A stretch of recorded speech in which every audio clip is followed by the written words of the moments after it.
Hey everyone, it's Wolfgang. Let's talk about maximizing our income from our real estate.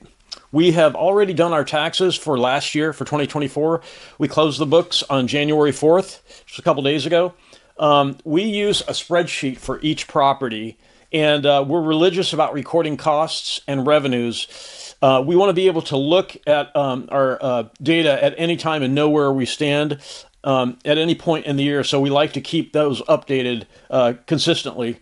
So are you staying up with your numbers? If you're not using some sort of accounting, even if it's just a spreadsheet, you should consider doing that because at any point in the year, being able to look at where you are with your properties, it helps you plan. It can help you make good plans. It's hard to plan next year without knowing last year's numbers. We're in a position now, and we do this regularly, that we're able to plan for 2025. We already know our expenses and our income, and so we're making our annual plan. Annual planning is good, knowing last year's expenses and making a commitment to try to reduce them or at least not let them increase, knowing last year's net operating income and having a commitment, a plan to increase net operating income or at least not let it decline. And carefully note problems that came up last year and make a plan to resolve them and make sure they don't repeat this year. Generally, that's true for any business. Annual planning is something you want to be able to do in January, and the way to do that is to have all your data kept up regularly and be able to rely on it in the beginning of the year so you can plan for the upcoming year. So I wanted to talk a little bit about net profits across different types of businesses. Grocery stores, and this is not gross profit, this is net profit. This is after everything has been subtracted. Grocery stores make about 1.6% net profit. And it's important to note that even though grocery store prices were inflated, astonishingly inflated last year, this is 2024's number. This is what the current number is for 2024 in the United States. Plumbers make about 15% net profit. Auto dealerships, despite the expensive the very high car prices we've seen lately, auto dealerships make about 2% net profit. Again, that's a 2024 number. Private equity, 49% net profit. SaaS, software as a service, software companies, 1%. Not great. And a couple of other ones, restaurants make about 4% net profit. HVAC, air conditioning and heating companies make about 8% profit. Lawn care companies, their net profit is 15%. Pest control, 18%. Dentists, net profit annually, 20%. So if you take a look at our net profit, we're doing pretty good here in comparison, right? Across all our properties, the high was 77% net operating income. The low was 45%. Our average was 65% across all our properties. So, generally with real estate, people see it from the outside and they think, a good story is when I first started doing this many years ago, my friends told me you're going to be cleaning toilets or you're going to get calls about stuffed up toilets in the middle of the night. It didn't happen. That stuff didn't happen. From the outside, it seems like it might be a difficult business. You're working with the public. But if you do take some of these steps here, you can have a great business and you can make a great return on your invested time and money. So how do we do this? How do we maximize our profit in our properties? First thing, this is probably the most important one. We respond to tenants. When tenants want to reach out to us, they usually call. Sometimes they'll email.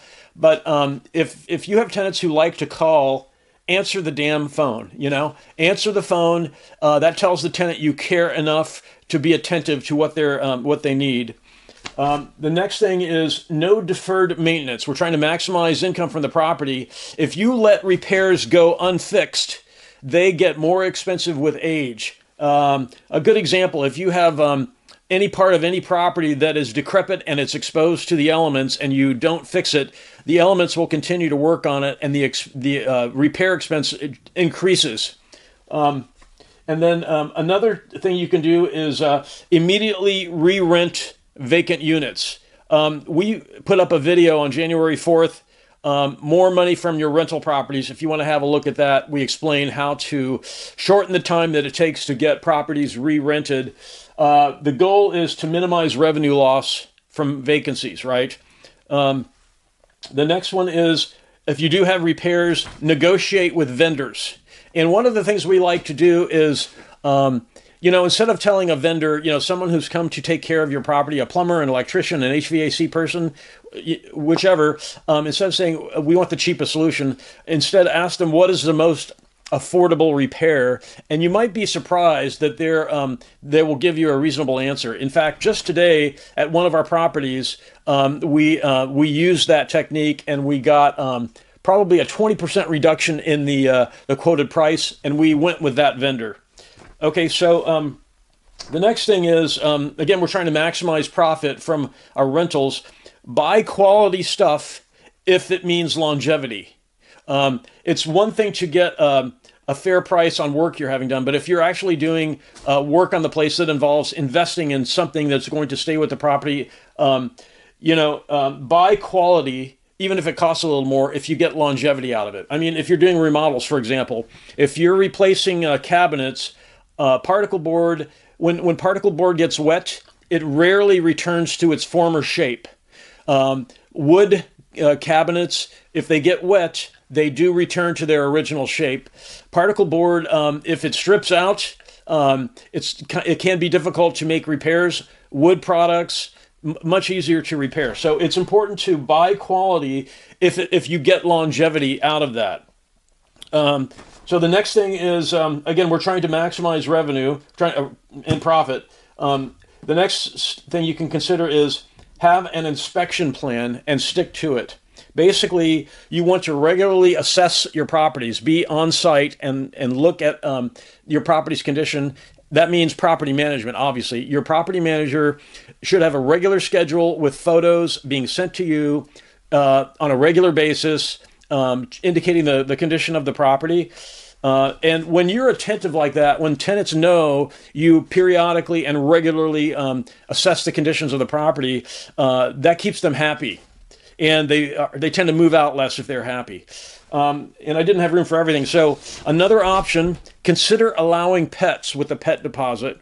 There are a lot of people renting these days who are sort of wannabe homeowners. They're kind of waiting for better market conditions, and they have pets. So if you're interested in maximizing your opportunity to get something rented, consider accepting pets with a deposit. Another thing that's really important, annual leases only. No month to month, right? You want stable revenue and stable profit. So you want to do annual leases only. And at renewal time, you want to renew annually for another year.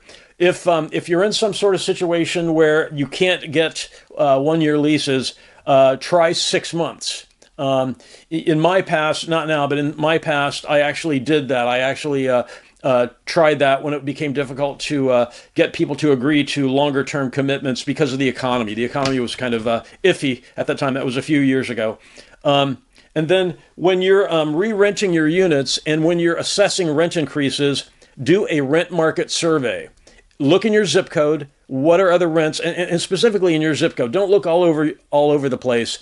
When people are looking to move, they're generally trying to stay close to work or family or something else that's keeping them in a particular area. So generally a zip code search on market rents, you create a high, a low, and you make a list of all the properties that are available that are comparable to yours. If you have Class A property, you should not look at Class B and Class C property rents because they're irrelevant.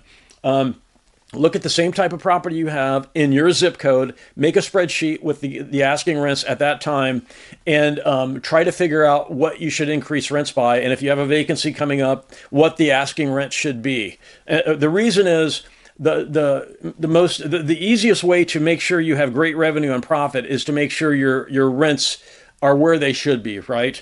And because if you think about it, if people are wondering about this, why do rents go up?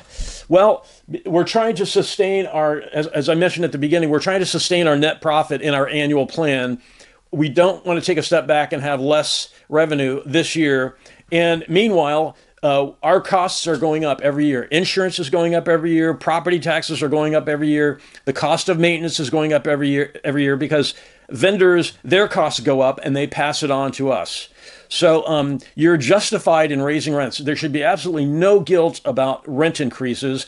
And rent increases at lease renewal time are justified. And if you have a tenant who indicates they're not going to be happy with the rent increase and they turn in a notice, we posted a video on January 4th about how to get units turned over with a new tenant very quickly, so you might want to refer to that. So let's see.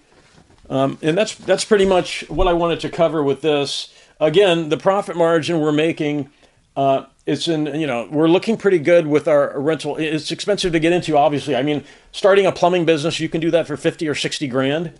And some of these other businesses cost next to nothing. Writing software, that's an easy business to start as long as you have the skills.